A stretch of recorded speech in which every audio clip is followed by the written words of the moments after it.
Okay, so you know that thing you did or maybe didn't do that still kind of pops into your head every now and then. Right. Like that moment you keep replaying and thinking, oh, how could things have been different? Well, today we're diving deep into regret Yep. because that feeling, that's regret, and it's way more than just a fleeting thought, right? Absolutely. It Yeah. can really weigh us down. It's like the psychological anchor that's keeping us tethered to the past. It really is. So what we want to do today, we're not going to try to just like ignore it or act like regret doesn't exist. Right. What we're going to do is we're going to give you a real process, actual steps that you can use to actually change how you think about regret. Yeah. So our aim today is to help you completely flip that script That's right. from thinking about regret as this negative weight into something, and this might sound surprising, into something actually useful Yes. to make regret your teacher. And what's really interesting is there's research out of the University of Michigan that actually found that there are two different types of regret. Right. So they call them productive regret, Yeah. which is when you're looking back and thinking, okay, what can I learn from this? That tends to stick around for like 3 to 6 months. Okay. And then there's this other kind of regret. It's the trickier one. They call it toxic regret. Mm-hmm. That's that sort of endless loop of if only I had. And that can unfortunately linger for years or even decades. Wow. So what we want to do today is help you shift away from that toxic loop Yeah. and move more into that space of productive regret. That makes sense. So to really understand why this is such an important shift to make, we need to look at what regret actually does to us. Yeah. So the research out of the University of Michigan that we just talked about, it found that regret activates similar brain regions to physical pain. Wow. That's incredible. Yeah. And what's really fascinating here is this isn't just a figure of speech, you know, like, oh, my heart is breaking. Right. We're actually talking about areas in the brain that deal with processing distress signals. Oh, wow. So it's a very real physical experience. That is fascinating. Which, I mean, when you think about it, it totally makes sense. Ah. Because, you think about how awful regret can feel, that like pit in your stomach or constantly replaying the situation in your mind. Right. And as we've already kind of touched on, that difference between productive and toxic regret is super key. So with productive regret, that's where you're actually analyzing what happened, you're pulling out the lessons, and you're using that to inform your choices moving forward. So it's kind of a way of looking ahead, even though you're looking back. Yeah, yeah. Whereas toxic regret, on the other hand, it tends to be very backward-looking. I see. It's like stuck in the if-onlys and the self-blame, the what-ifs. Right, right. And there's no real movement towards, like, understanding or resolution. Yeah. So with productive regret, the driving question is, what can I learn from this?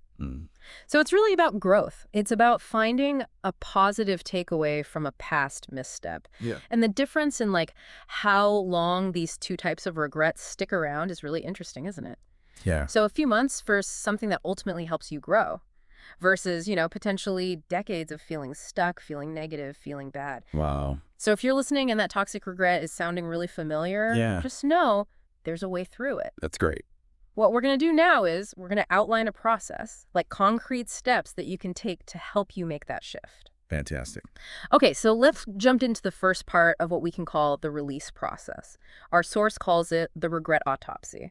Okay. I kind of like that. I do too. It's like we're going to do this careful forensic examination of the regret itself. Exactly. So think of it as like really taking a close look at whatever the event was, but trying to do it without judging yourself. And the key questions to ask yourself here are really straightforward. The first one is, what actually happened? Yeah. And the important thing here is to really try and separate the emotional story that you might have built up around it and just focus on the basic facts. Yeah. Like, what were the actual concrete events? Yeah, just the nuts and bolts. Exactly. No added stories or emotional details, just the who, what, when, where. Exactly. And then the second really important question is, what did younger you know or believe at the time? Oh, that's a great question. Yeah. And this is so crucial because it forces you to kind of step back into your past self and try to see things from the perspective that you had back then Yeah. with the knowledge and understanding that you had at that point in your life. I like that. It's like almost having empathy for your past self. Yes. Recognizing that you probably made what you thought was the best choice at the time based on the information that you had. Absolutely. And I think this step can really help to lessen a lot of that self-blame that often comes with regret. It really can. And then the final question in this sort of regret autopsy is what protective instinct was at work. I like that. So this is really about trying to get at what was motivating your actions. Yeah. Were you acting out of fear? Was it a desire for connection? Right. Love? Yeah. Even if the outcome wasn't what you hoped for, identifying that underlying instinct can really help to reveal the human element in the choices that you made. That's a great point. Yeah. When you start to see that maybe a decision that you now see as bad was actually coming from this place of wanting to protect yourself or someone else, it really softens that harsh self-judgment. Absolutely. Helps you see the human being behind the regret. Yeah, I like that a lot. So that understanding really sets the stage for the next part of the process, which is called the letter technique. And this is a really powerful exercise. It helps you see things from a different angle, and it helps you offer yourself some compassion through writing. Writing, yeah. So as the name suggests, it involves writing 2 letters. Okay. So the first letter is from your past self, the you that made the decision that you now regret. Right. And the idea here is to really try and explain your reasoning at the time. But really importantly, to do it with kindness and compassion, as if you were writing to someone you really cared about. I like that. Yeah. So I think that element of being kind to your past self is just so important. It is. It's really about giving yourself the benefit of the doubt. Yes. Acknowledging what you were thinking, what you were feeling at the time, all of the hopes, the fears that fed into that decision. Yeah. What were you trying to achieve? What were you maybe trying to avoid? Yeah. And getting this all down on paper from their perspective can be really eye-opening. Yep. And then the second letter is from your current self. So you, with the benefit of hindsight, the lessons that you've learned along the way, writing to that past self. Okay. So what would you tell them now? What advice would you offer? What kind of understanding could you share? Yeah. So I see this letter as a chance to offer some comfort, some validation, maybe even a different way of looking at things. Right. But again, it's so important to do it with that same kindness, that same understanding, not with judgment or criticism. Of course. And what's really interesting is that our source actually cites some recent research from Stanford from 2022 that found there's actually a neurological basis for this. Oh, interesting. So the act of writing these letters, especially the one that's kind of offering closure, can actually create new neural pathways in the brain. Wow. So it literally helps you process and integrate that whole experience in a more complete way. So you're actually changing your brain. It seems like it. Wow, that's so cool. Isn't that wild? It is, yeah. So the physical act of writing can actually change how our brains deal with these big emotional experiences. I like that. Okay, so we've done our regret autopsy. We've written these letters. Now the next step is all about figuring out, okay, what can we learn from this?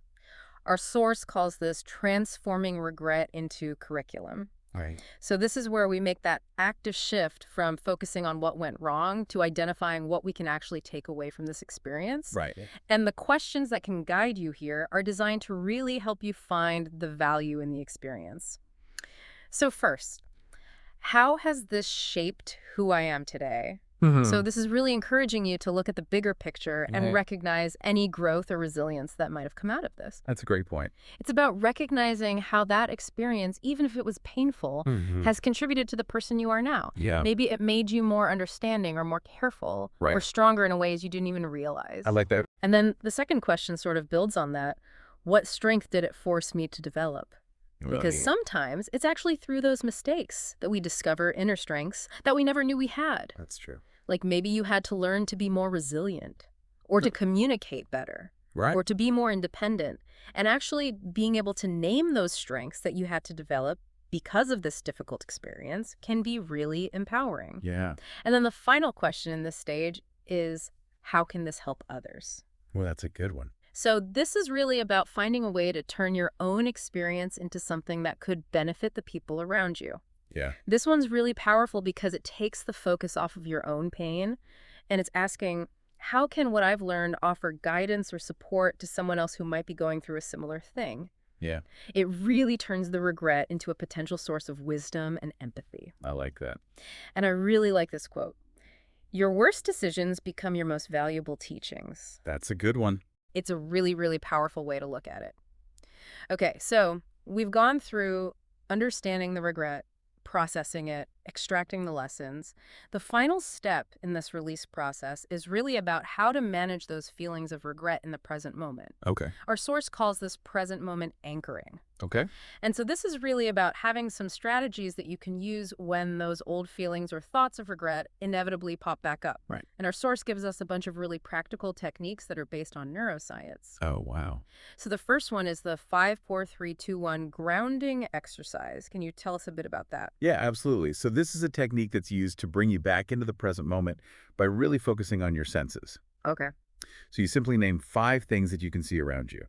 Then you name 4 things that you can physically feel, 3 things that you can hear, 2 things you can smell, and then finally, 1 thing that you can taste. Wow, that's great. It's a very direct way to kind of interrupt that cycle of those regretful thoughts and get you grounded back in your immediate surroundings. It's like a mental reset button. It is. Yeah.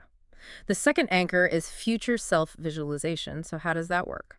Okay, so this one involves imagining yourself 5 years down the line, looking back at the present moment. Okay. So from that future perspective, how do you see the situation that you're currently regretting? Yeah. Often as time passes, our perspectives shift. Yeah. And something that feels really huge and important right now Right. may actually seem much less significant in the grand scheme of things. Right. It helps to create some distance and perspective. Yeah, I can see how that would really help to kind of bring down the intensity of the regret in the moment. Yeah. And then the final anchor is gratitude overwrite. I like that term. You too. It's like you're actively trying to replace that negative emotion with a more positive one. Yes, exactly.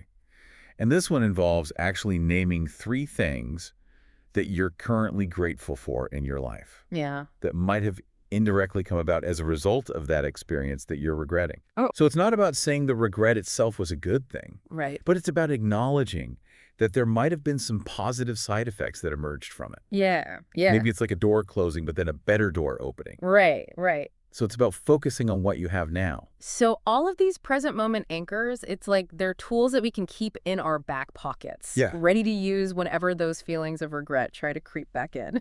That's a great way to look at it. Okay, so we've now gone through this entire 4-step release process.